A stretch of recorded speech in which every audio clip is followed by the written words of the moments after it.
Assalomu alaykum aziz o'quvchilar. Bugun sizlar bilan suyuqlik bosimini aniqlash degan laboratoriyani ko'rib chiqamiz.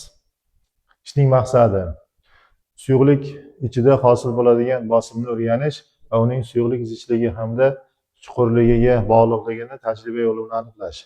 Kerakli jihozlar: shisha idish, suv, rezina, shlang, manometr, lineyka, shtativ, o'lchov stakani. Nazariy ma'lumot: suyuqlik tinch holatda bo'lsa ham bu idish tubiga, devorlariga bosim hosil qiladi. Bu bosim chuqurlik oshgan sari ortadi. Suyuqlik bosimining formulasi P teng rho G H. Bu yerda P suyuqlik bosimi, rho suyuqlik zichligi, G erkin tushish tezlanishi, H suyuqlik sathidan pastdagi chuqurlik.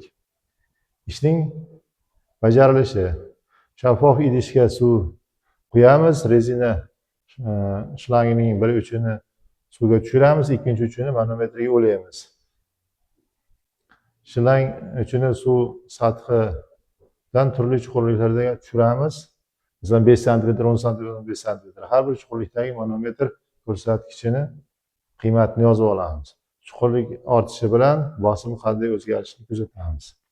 O'lchov natijalarini quyidagi jadvalga kiritamiz. Chuqurligini, zichligini, bosimini. Keyin xulosa: suyuqlik bosimi chuqurlik oshishi bilan ortadi. Bosim suyuqlik zichligiga bog'liq. Tajriba natijalari P teng rho G H formula bilan tasdiqlaydi. Nazorat savollari bor. Nazorat savollari o'quvchilarning olgan bilimlarini tekshirish uchun kerak bo'ladi. Qisqacha laboratoriya teksti mana shundan iborat. Hurmatli o'quvchilar, endi laboratoriya ishimizni boshlaymiz.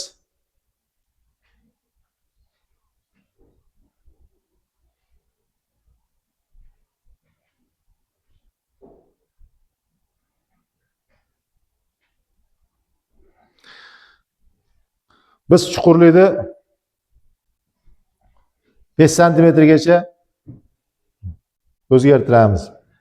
Bunda buni manometrni ko'rsatishi o'zgaradi. Mana hozir sekin tushiramiz.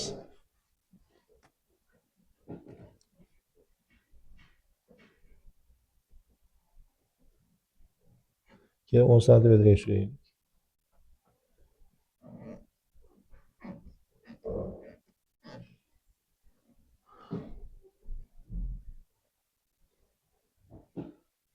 Mana hozir 10 santimetrga tushirdik manometrni. Bu ko'rsatkichi o'zgardi, bu tomondagi suyuqlikni ko'rsatkichi o'zgardi. Endi mana bu manometrni o'zgartiramiz mana. Devorlardagi yon tovoqlarga berilgan bosimlar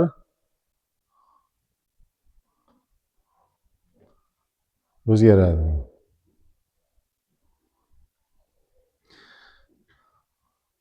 Endi manometrni demak 10 santimetrga tushirganimizda tumagiga 10 santimetr yozib qo'yamiz. 10 santimetr. Buni 10 santimetr metrga aylantiradigan bo'lsak 1,1 metr bo'ladi.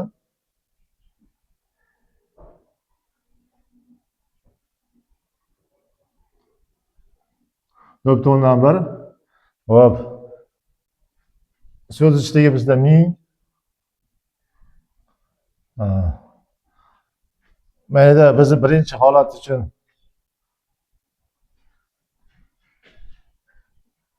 hop, endi manometrni 20 santimetr chuqurlikka tushiramiz. Mana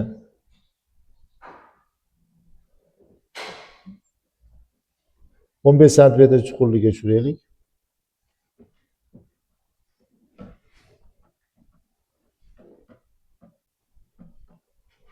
Manometrni 15 santimetr chuqurlikka tushirdik.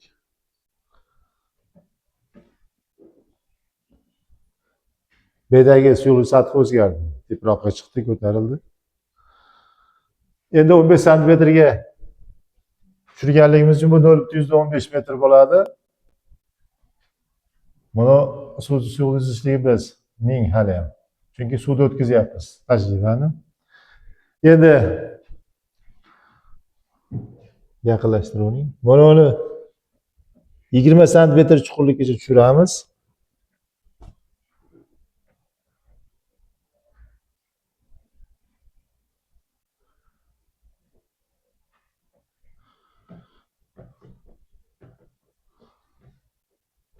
Endi devoriga beradigan bosim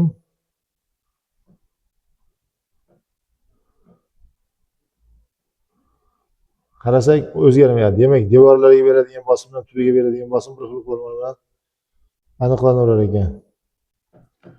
Mana hozir devoriga beradigan bosimni o'zgartiryapmiz, mana nimani sathni manometrda ko'rsatishni o'zgartirib turibman. Tepasidagi bosimni ham ko'rishimiz mumkin mana. Pastdagi bosimni ham ko'ramiz. Yon devorga beradigan. Buni suv sathi o'zgarmaganligi uchun biz bosimda o'zgarmayapti degan fikrda bo'lyapmiz hozir. Yon devoriga beradigan bosim bilan tubiga beradigan bosim va tepadan bunga ko'rsatiladigan bosim hech o'zgarmayapti.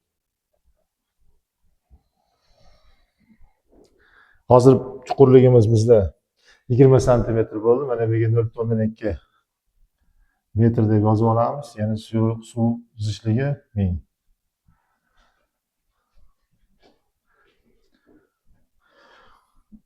Endi hozir laboratoriya ishimizni hisoblash jarayonini boshlaymiz. Biz bosimni topish uchun ρ, J, H degan formuladan foydalanamiz. Birinchisi holat, birinchi H1. Demak, bunda biz 1000 ko'paytirilgan 9.8 ko'paytirilgan 0.1 degan ko'paytirsak, mana 0.1 1000 ko'paytirganimiz 100 qoladi. 980 chiqar ekan. 980 paskal bo'lib qoladi.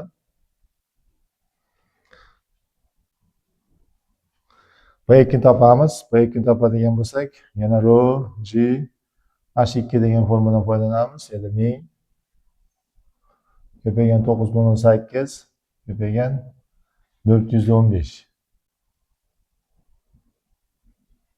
Demak, buni 3 ta 0, 3 ta belgi siljishi ketadigan bo'lsa 98 ni 15 ga ko'paytirishimiz kerak ekan. 98 ni 15 ga ko'paytirsak 98 15 5 kere 8 40 4 yotta 5 kere 45 49 8 9 0 17 13 14 1470 ekan. 1470 paskal. Xo'p, P3 topamiz. P3 topsak ρ, J, H 3 formadan foydalanamiz. O 1000 ko'paytirilgan 9.8 ko'paytirilgan 0.2. Demak, bunda 2 kere 8 16 2 kere 9 10 bir yo'talab 19 bo'lsa, 960 paskal ekan. Demak, mana bu yerga biz 980 paskal yozamiz. Mana bu 1470. Mana bu 1960 paskal. Bularni yozib qo'yamiz. Demak,